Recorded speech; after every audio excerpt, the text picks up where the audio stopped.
অনুশ্রী ইন্দ্রাণী গাঙ্গুলির পুত্রবধূ এই পরিচয় জানা মাত্রই এবার অনুশ্রীকে ঠাটিয়ে এক চড় মারল অনুশ্রীর বাবা। হ্যাঁ বন্ধুরা, ভিডিওতে লাইক দিয়ে দেখতে থাকুন। যে মুহূর্তে কিনা অনুশ্রীর বাবার কাছে গিয়ে মীনাক্ষী যখন কিনা বলতে থাকে যে ও তাহলে আপনি সেই মহাশয় যার কিনা এই নির্লজ্জ বেহায় মেয়ে। আচ্ছা, আপনি কী শিক্ষা দীক্ষা দিয়েছেন বলুন তো আপনার মেয়েকে? আপনার মেয়ের একবারও লজ্জা করলেন? আপনার মেয়ে তো খুব বড় বড় চ্যাটাং চ্যাটাং কথা এমন করে বলছিল যেন মনে হচ্ছিল যে না কোন বড় লোক বাড়ির না জানিয়ে ও হলো গিয়ে মেয়ে। কিন্তু এখানে তো দেখতে পাচ্ছি যে আপনি সামান্য একটা মাস্টার মশাইয়ের মতন লাগছে আপনাকে দেখতে। আপনি সেই গ্রাম্য মাস্টার মশাই, তাই না?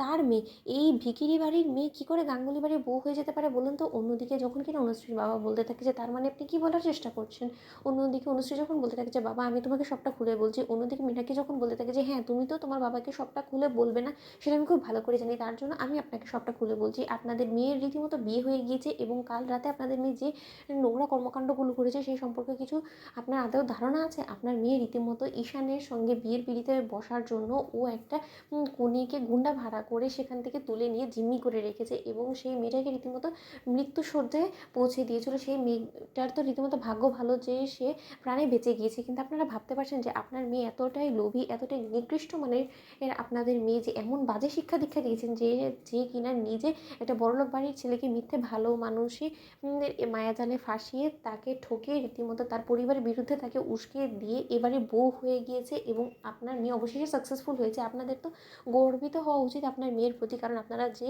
কারণে সেই গ্রাম থেকে শহরে পাঠিয়েছিলেন সেই কাজে আপনাদের মেয়ে সম্পূর্ণরূপে সাকসেসফুল হয়েছে। অন্যদিকে যখন কিনা এই সমস্ত কথা অনুশ্রী সম্পর্কে ওর বাবা জানতে পারে, তারপর মুহূর্তে অনুশ্রীর বাবা যখন অনুশ্রীকে ঠাটিয়ে এক চড় মেরে বলতে থাকে যে হ্যাঁ রে সর্বনাশী কালমুখী কোথাকার, তোর যদি এভাবেই আমাদের মুখ পুরোনোরই ছিল, তুই না হয় আমাদেরকে না ডেকে তুই গলায় দড়ি দিয়ে মরে যেতিস। তো লজ্জা করলো না এরকম করে আমাদের নাম ডুবোতে? বলতো আমাদের বংশমর্যাদা সেই কিচ্ছুর তোরকা তুই করলি না। অন্যদিকে মীনাকে বলতে থাকে যে যেমন মেয়ে তেমন তার বাবা, কি অভিনয়টাই না আপনারা পারেন।